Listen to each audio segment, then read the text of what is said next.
كلنا بنحب ولادنا وكلنا كمان بنثق فيهم.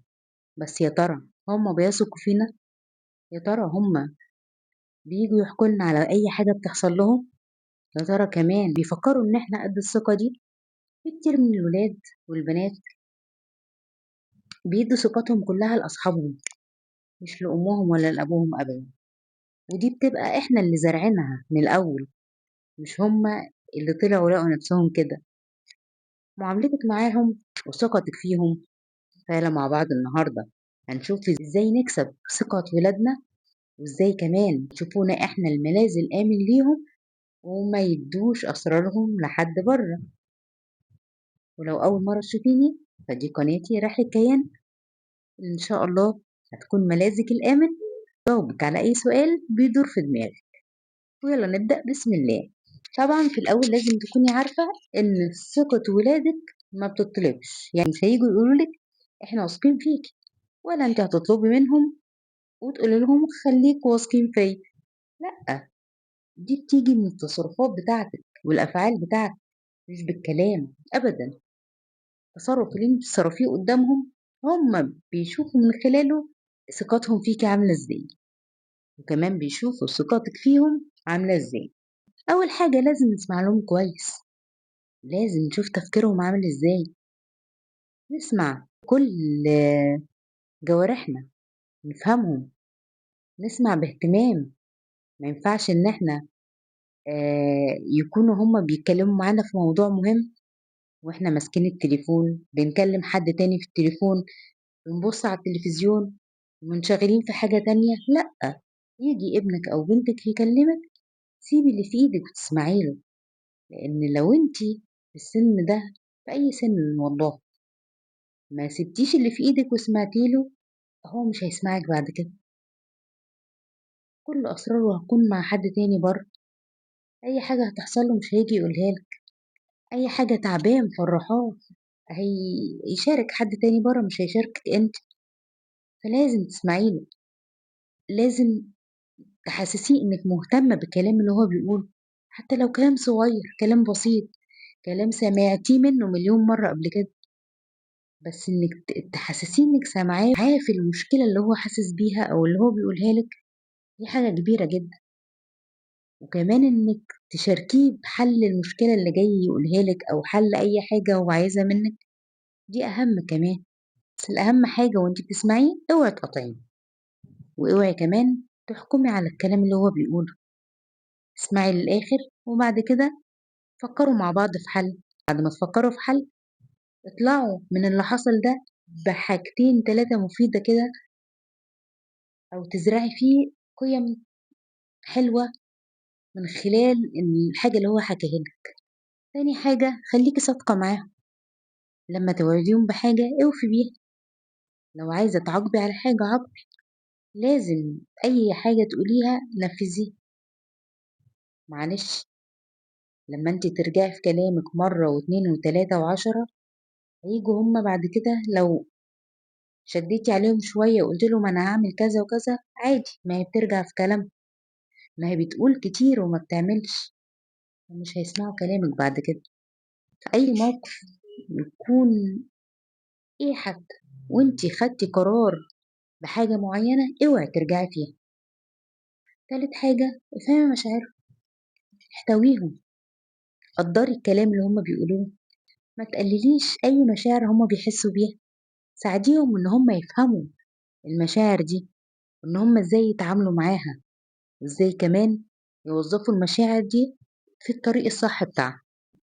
رابع حاجة زي ما قلت في النقطة اللي قبل كده، اوفي بالوعد بتاعك، خليكي صادقة وثابتة في الوعد بتاعك.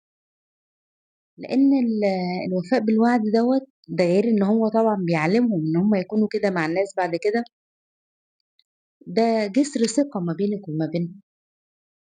يعني وعدتي ابنك لو نجح هتجيبي له لعبة معينة وهتجيبي له حاجة معينة هو كان طالبها، نفذيها. حتى لو مش معاكي فلوسها دلوقتي، عرفيه انك مش معاكي فلوسها دلوقتي، بس انتي هتجيبيها او بتسعي انك تجيبيها. بس الاهم حاجة توفي بوعد، ما توعديش بحاجة انت مش هتقدري تعمليها من الاول. أنتِ بتبقي عارفة إمكانياتِك وحدودِك المادية إيه، ما توعديش بحاجة أكبر منها، لإن الولاد فعلًا بياخدوكِ كلمة ثقة، بيبقوا واثقين فيكِ إنِّك هتعملي الحاجة اللي أنتِ قُلتِ لهم عليها، بس لمّا يحصل كده وما تعمليش بتتهز الثقة دي. خامس حاجة، ادّيهم مساحتهم، خلّيهم ينطلقوا ويعملوا اللي هم عايزينه في الحدود طبعًا، ادّيهم مساحتهم في الثقة اللي أنتِ اديتيها لهم، خلّيهم يبيّنوا قدراتهم ويبنوا شخصيتهم، ادّيهم مساحتهم إن هم ياخدوا القرارات بتاعتهم، يغلطوا ما فيش مشكلة يتحمّلوا،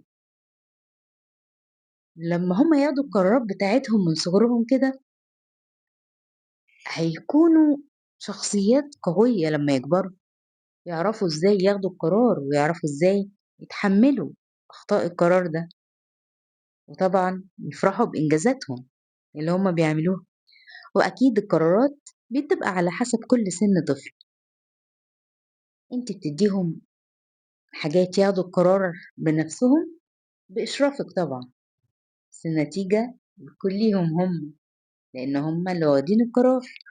سادس حاجة، شجّعيهم وادعميهم على طول، خلّيكِ أنتِ ضهرهم وصفّهم الأول، خلّيكِ أنتِ كونهم، خلّيكِ أنتِ الحيطة اللي بيتسندوا عليها طول أيامهم، خلّيكِ على طول محل ثقة، خلّيكِ أنتِ أكبر داعم ليهم، أكبر مشجّع ليهم، شجّعيهم في كل حاجة بيعملوها، وطبعًا تقدّري لهم الصح اللي بيعملوه وتسقّفي لهم عليه، وكمان تقيّميهم فيه وتدّيهم مكافأة صغيّرة على القرار الصح اللي هم عملوه، عشان يتشجّعوا وياخدوا قرارات أكبر وأكبر بعد كده، لإن القرارات اللي بياخدوها سواء كانت صح أو غلط دي تجارب لازم يعيشوها، وبيتعلّموا كمان منها إزاي ياخدوا قرارات في المستقبل بعد كده. سابع حاجة، احترمي خصوصيتهم.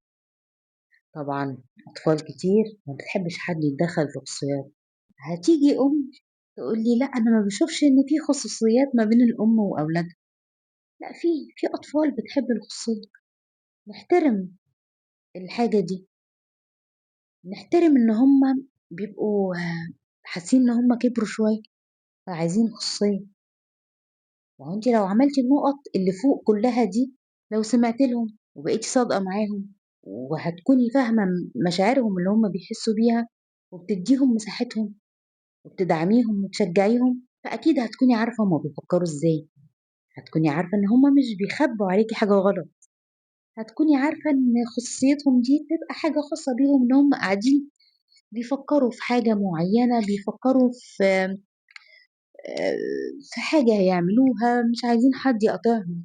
مش خصوصية إن هم بيعملوا حاجة غلط من وراكِ أبدًا، إحنا مش عايزين نتجاوز خصوصية ولادنا من غير سبب، خصوصية لكن ما فيش قفل باب علينا، ما فيش قفل باب وإحنا معانا وولادنا معاهم تليفون أو كمبيوتر أو مع أصحابهم، ما فيش باب مقفول، نديهم خصوصيتهم بس نعلمهم إن الباب لازم يكون مفتوح، ما ينفعش إن إحنا نقول خصوصية ولازم نديهم مساحتهم ونسيب الدنيا كده مقفولة عليهم من غير ما نعرف هُم بيعملوا إيه، خصوصيتهم بس في حدود برضه، نديهم خصوصيتهم في القرارات اللي بياخدوها، نديهم خصوصيتهم في ردود أفعالهم اللي بياخدوها، ما ينفعش كل ما ييجي يحصل رد فعل منهم لأ عيب ما يصحش، اسكت ما ينفعش أنت صغير،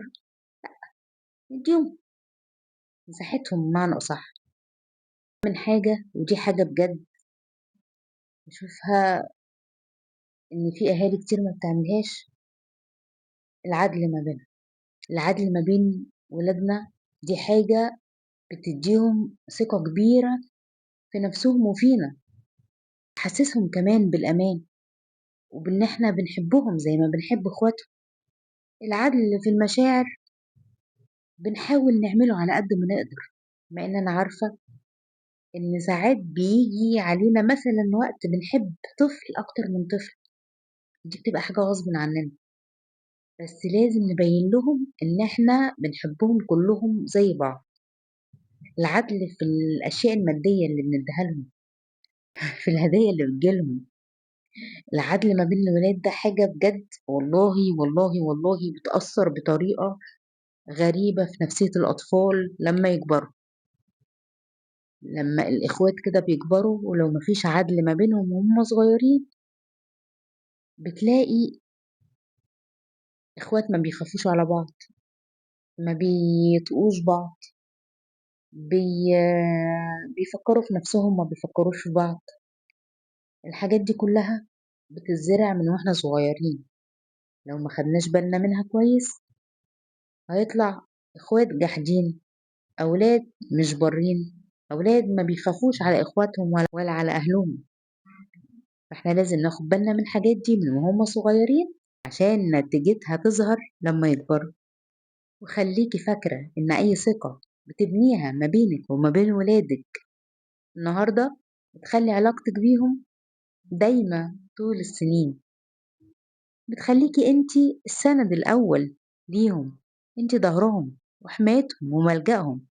وكمان قبل ده كله بيكونوا برين بيكي، بيكونوا رحيمين بيكي لما تكبري، بيقدروا اللي انتي عملتيه معاهم.